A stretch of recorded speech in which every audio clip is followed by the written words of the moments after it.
क्या कंगना रनौत से परेशान हो गई है भारतीय जनता पार्टी? क्या कंगना रनौत को मंडी से सांसद बनाकर पछता रही है भाजपा?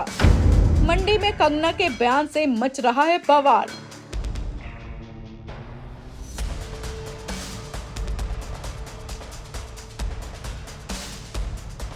मेकअप जो है सारा खराब होना था, फिर लगना था ये कंगना है या कंगना की माँ है। घटनाओं में लोगों की मदद की। बॉलीवुड एक्ट्रेस कंगना रनौत ने बड़े अरमानों के साथ राजनीति में कदम रखा था, लेकिन अब लगता है कि उन्हें राजनीति रास नहीं आ रही। कम से कम उनके हालिया बयान से तो यही लग रहा है। कंगना ने एक पॉडकास्ट में ये खुलासा किया कि उन्हें कैसे प्रस्ताव मिला और वह तब जाकर राजनीति में शामिल हुई। कंगना ने ये बात स्वीकार कर ली है कि वह अभी भी राजनीति में अपनी जगह बनाने की कोशिश कर रही हैं, साथ ही अपने राजनीतिक कार्यकाल का पूरी तरह से आनंद नहीं ले पा रही। कंगना से पॉडकास्ट के दौरान पूछा गया कि क्या उन्हें राजनीति में मजा आ रहा। इस पर कंगना ने जवाब दिया, मुझे इसकी समझ आ रही है। मैं ये नहीं कहूंगी कि मुझे इसमें मजा आ रहा है। ये एक बहुत ही अलग तरह का काम है, समाज सेवा जैसा। ये मेरी पृष्ठभूमि नहीं है। मैंने कभी लोगों की सेवा करने के बारे में नहीं सोचा। उन्होंने आगे कहा, मैंने महिलाओं के अधिकारों के लिए लड़ाई लड़ी है, लेकिन वह अलग बात है कि किसी की नाली टूटी हुई है और मैं सोचती हूँ, लेकिन मैं एक सांसद हूँ और ये लोग मेरे पास पंचायत स्तर की समस्या लेकर आ रहे, उन्हें कोई परवाह ही नहीं है।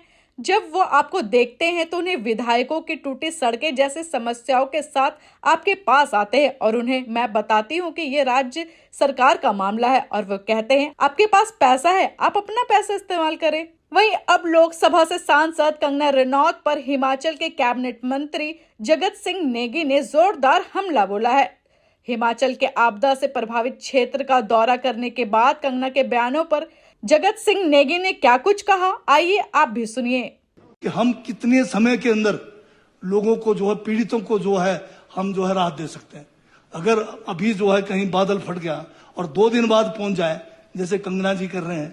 कंगना जी ने कहा, ट्विटर किया, उन्होंने ट्वीट किया कि मुझे कुछ अधिकारियों ने, कुछ विधायकों ने ये कहा कि हिमाचल में रेड और येलो ऑरेंज है, इसलिए आप अभी मत आओ।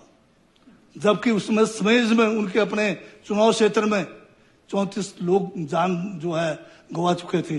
मंडी में 9 लोग जान गवा चुके थे। तो ये जो मेरे ख्याल विधायकों में तो शायद जयराम जी होंगे, जिन्होंने कहा होगा मत आओ भाई, खतरा है, क्या आराम से आओ। अब अधिकारियों का पता नहीं कौन थे वो अधिकारी, अब उनको भी ढूंढना पड़ेगा कि क्यों ऐसा कोई वो है, या तो उनको पूछना पड़ेगा बताइए कौन अधिकारी है। और जब सब कुछ ठीक हो गया, समय से मैं पहुंची वहां पर, और वो बरसात में वैसे भी नहीं आना था उन्होंने, क्योंकि मेकअप जो है सारा खराब होना था। फिर लगना था ये कंगना है या कंगना की माँ है, पता ही नहीं लगना था। तो वो आई उधर, तो जब सब कुछ वहां ठीक ठाक हो गया, गड़ियाली आंसू बहा के चले गई। तो ऐसा भी क्या करना, तो ये बड़ी बड़ी बातें करते हैं। अब हम कहना नहीं चाहते हैं कि हमने आपदाओं में किस किस्म के हमारे मंत्रीगणों ने, हमारे माननीय विधायकों ने जो है उस समय रात के 2-2 बजे तक बैठकर किसी ने जो है किस किस्म की जो है वहां पर घटनाओं में लोगों की मदद की। अब ये कहते हैं मैं उधर गया था, 2 घंटे पैदल चला, बहुत कुछ हो गया। अगर मैं कहूं तो मैं तो 14,000 की ऊंचाई पे गया। मैं तो डायबिटिक आदमी था, 14,000 की ऊंचाई पे जाकर अपने जान को जोखिम में डाला, मैंने तो कभी नहीं कहा। पर जब ये कहते हैं अपने 1 घंटे की बात, तो हमसे भी नहीं रहा जाता। फिलहाल इस रिपोर्ट में इतना ही। Bureau report, TV7 Bharat.